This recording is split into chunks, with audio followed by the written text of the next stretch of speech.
কারীম, ও মানুষ, তোর রব্বে কারীমের ব্যাপারে তোরে কে ধোঁকায় ফেলেছে? তুই এখন জবাব দে, দুনিয়ায় কাকে তুই রব বলে মানতি? বল। ফেরেশতা এসে বলবে না, না রব্বুক, দুনিয়ায় কার রব মানতি? বল। আমাদের দুনিয়ায় তোর জীবন ব্যবস্থা কেমন ছিল? কোনটা ছিল তোর জীবন ব্যবস্থা? জীবন ব্যবস্থা বুঝলি? অর্থাৎ জীবনের কথা, কর্মকাণ্ড, ব্যক্তি, সমাজ, পরিবার, ব্যবসা, বাণিজ্য, শিক্ষা, দীক্ষা, গোটা জীবনের সব কোন নীতি নিয়মের অধীনে চালিয়েছো?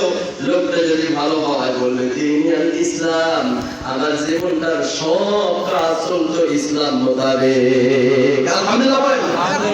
আমি যখন পোশাক পরতাম তখন ইসলামের পোশাক পরতাম। আমি যখন আয় ইনকাম করতাম তখন ইসলাম অনুযায়ী আয় করতাম। আমি যখন ব্যয় করতাম ইসলাম অনুযায়ী ব্যয় করতাম। আমি যখন ব্যবসা করতাম ইসলাম দিয়ে ব্যবসা করতাম। আমি যখন রাজনীতি করতাম ইসলাম দিয়ে রাজনীতি করতাম। আমি যখন শিক্ষকতা করতাম ইসলাম দিয়ে শিক্ষকতা করতাম। আলহামদুলিল্লাহ। লোকটা বলে দিবে, ফেরেশতা বলল তাই? তাহলে বলো তো এই লোকটাকে, মান হাদা রাজুল আল্লাযী বুইসা ফীকুম। প্রত্যেকের কবরে দেখানো হবে মুহাম্মাদুর রাসূলুল্লাহ। সবাই দেখবেন, সবাই বলুন আমিন। দেখতে চাই তো?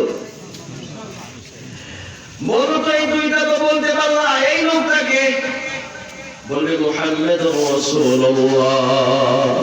আল্লাহ কবুল করেন, সকলে বলুন আমিন। ফেরেশতারা বলবে এটা পারলা কেমনে তুমি? এই যে প্রশ্নগুলো জিজ্ঞাসা করলাম, পারলা কেমনে? এখানে তো নকল চলে না, এরকম একেবারে সবগুলো জবাব দিলা কেমনে? বললেন ক্বরাতু কিতাবাল্লাহি ফাআমানতুহু ওয়া সাদ্দাকতু। পৃথিবীর বুকে আমি ক্বরাতু কিতাবাল্লাহি ফাআমানতু বিহি ওয়া সাদ্দাকতুহু। দুনিয়ার বুকে আল্লাহর কোরআন পড়েছিলাম, কোরআনকে সত্য বলে মেনেছিলাম, বিশ্বাস করেছিলাম, এই বলেই তো আজকে পেরেছি। সুবহানাল্লাহ। যদি কবরে গিয়ে প্রশ্নগুলো জবাব দিতে হয় তাহলে কি লাগবে? লাগবে তো। আর নাফরমান গুলো শুধু প্রশ্ন করবে, বল তো রব কে? বলবে হা হা লা আদি, হাই হাই জানি না কি রব কি, আমার জানি না। আমার দিনুর জীবন ব্যবস্থা কি কয় জানি না।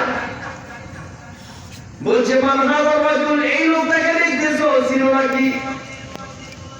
বলছে হ্যাঁ চিনি। কুনতু মা ইয়াকুলুন নাস, ওনার ব্যাপারে অন্যান্য মানুষ যা বলতো আমিও তাই বলতাম। আবু জাহল সাহেবরা বলতো লোকটা মিথ্যাবাদী, গণক, পাগল। নাউযুবিল্লাহ বলুন। আর আবু জাহলের পিছনে আমিও দৌড়াইতাম, বলতাম মুহাম্মদ গণক, পাগল, কবি। বুঝেননি মনে হয়?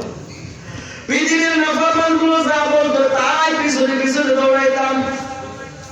একদল মানুষ ওনার আদর্শগুলো ধরে রাখতো,